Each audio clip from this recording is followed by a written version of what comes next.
সুপ্রিয় দর্শক শ্রোতা, আসসালামু আলাইকুম। আপনারা সবাই কেমন আছেন? আশা করি আপনারা সবাই ভালো আছেন। আজকে আমি আপনাদেরকে দেখাবো বগুড়া জেলার আদমদীঘি উপজেলার নসরতপুর হাট। আর এটি একটি গ্রামীণ পরিবেশের হাট। এই হাট বসে সপ্তাহে 2 দিন, শুক্রবার ও সোমবার। আপনি যখন এই হাটে আসবেন তখন দেখতে পারবেন এই হাট পুরোটাই গ্রামীণ পরিবেশে ছড়িয়ে ছিটিয়ে রয়েছে অসংখ্য দোকান। তাহলে চলুন আজকের এই ভিডিওটির মাধ্যমে নসরতপুর হাট সম্পূর্ণ ঘুরে দেখা যাক।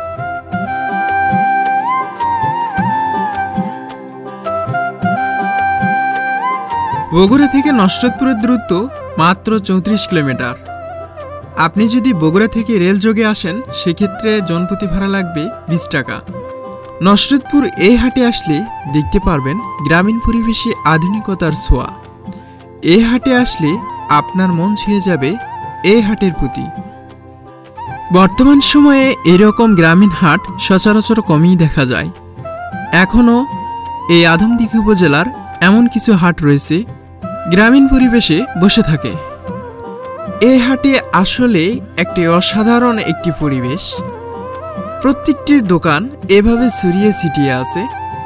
আর এই দোকানগুলোয় আপনি দেখতে পারবেন একবারে স্থায়ী না, সবগুলো দোকানই কিন্তু অস্থায়ীভাবে।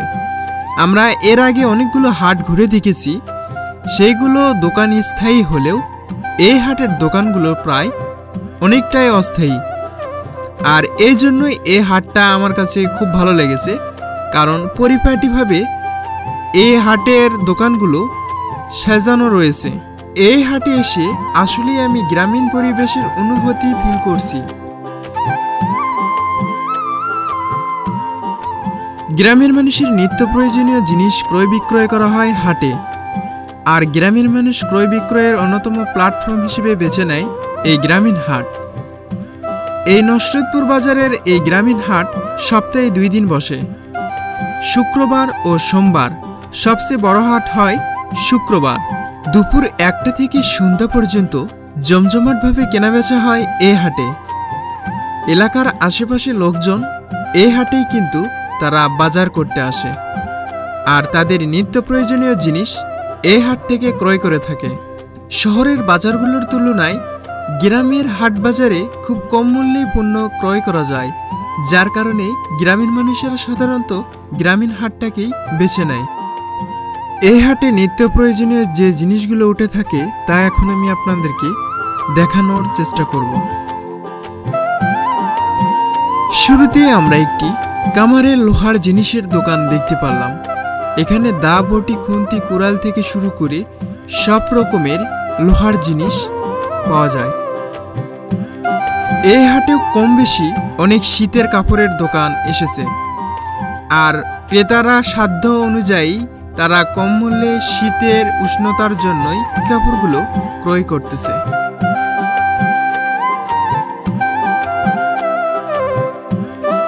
এই হাটেও রসমালাই এবং সন্দেশ পাওয়া যায়।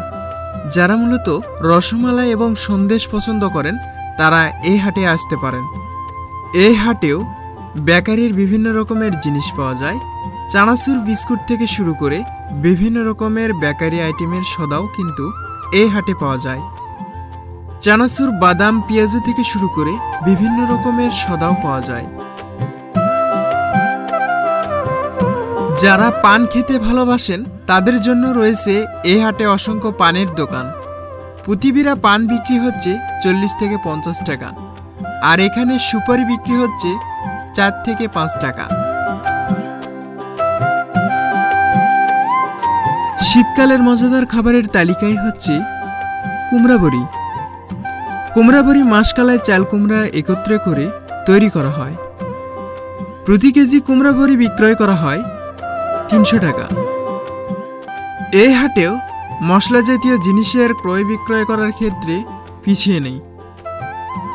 এই হাটেও শুকনা মরিচ থেকে শুরু করে গুঁড়া মরিচও পাওয়া যায়। আর এই হাটে আদা, রসুন, জিরা মশলা থেকে শুরু করে সব রকমেরই মশলা জাতীয় জিনিস পাওয়া যায়। মানুষের দৈনন্দিন জীবনের কাজের অন্যতম ভূমিকা পালন করে এই মশলা জাতীয় জিনিস।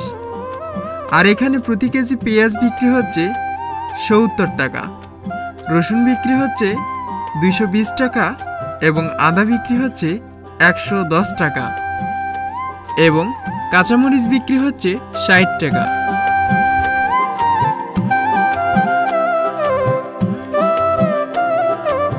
আর এখানে বিক্রি করা হচ্ছে শরবত।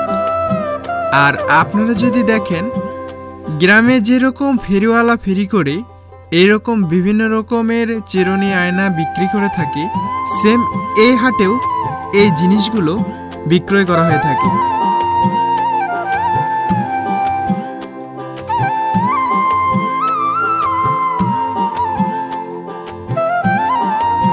গ্রামের ঐতিহ্য এখনো ধরে রেখেছে কিছু কুমার সম্প্রদায়।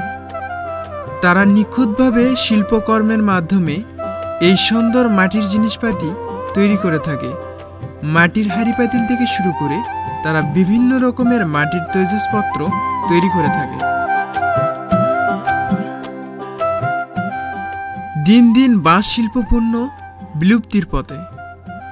বর্তমান সময়ে বাঁশ পণ্যর জিনিস কমই দেখা যায়, কিন্তু গ্রামের হাটগুলোতে এই জিনিসগুলো এখনো পাওয়া যায়। যারা গ্রামের মানুষ তারা কিন্তু এই বাঁশের জিনিসপাতি ব্যবহার করে থাকে। বাঁশের টোপা চালন থেকে শুরু করে বিভিন্ন রকমের বাঁশের জিনিস গ্রামীণ হাটগুলোতেই পাওয়া যায়।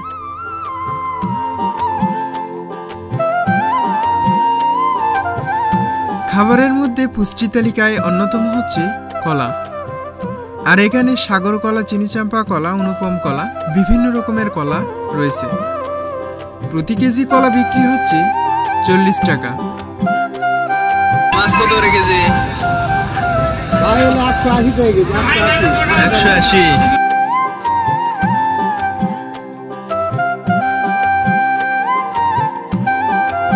এই হাটেও দেশি মাছের পাশাপাশি সামুদ্রিক মাছও পাওয়া যায়।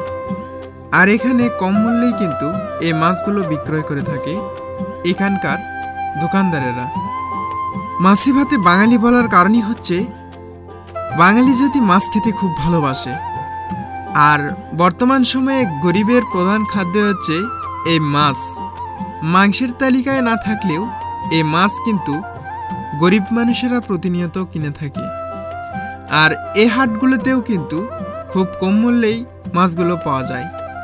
আর এই নসরতপুর বাজারে অন্যান্য দোকানের তুলনায় এই মাছের কিন্তু অসংখ্য দোকান রয়েছে।